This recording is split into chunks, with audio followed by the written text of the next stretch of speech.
এটি কোনো AI মেডেড video না। আপনারা ট্যাঙ্ক বিস্ফোরণ, গাড়ি বিস্ফোরণ, বোমা বিস্ফোরণ, বন্ধুর মুখের গালি বিস্ফোরণ, প্রেমিকার প্রেমে মগজ বিস্ফোরণ তো শুনেছেন, কিন্তু অনেক মানুষই আছে যারা মেঘ বিস্ফোরণ সম্পর্কে এখন অবগত নন। ঠিকই শুনছেন, আমি বজ্রপাতের কথা বলছি না, ক্লাউড বাস্টের কথা বলছি। ভাবুন তো, আকাশ হঠাৎ ফেটে গিয়ে কয়েক মিনিটেই নদীর মতো বৃষ্টি নামছে, রাস্তা, ঘর, গ্রাম সব ভেসে যাচ্ছে। এই ভয়ানক প্রাকৃতিক ঘটনার নাম মেঘ বিস্ফোরণ বা ক্লাউড বাস্ট।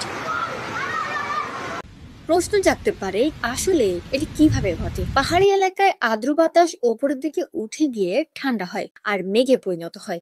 সেই মেঘ যখন দীর্ঘ সময় ধরে বৃষ্টি ঝরাতে পারে না, তখন ভেতরের পানি জমতে জমতে ভারী হয়ে যায় আর এক সময় হঠাৎ ফেটে যায়। 1 ঘন্টায় কখনো 200 মিলিমিটার পর্যন্ত বৃষ্টি নামতে পারে। এই হঠাৎ মেঘ ফেটে যাওয়াকেই বলে মেঘ বিস্ফোরণ, যা এশিয়া মহাদেশে এই সময়কালের মধ্যে সবচেয়ে বড় বিপর্যয়।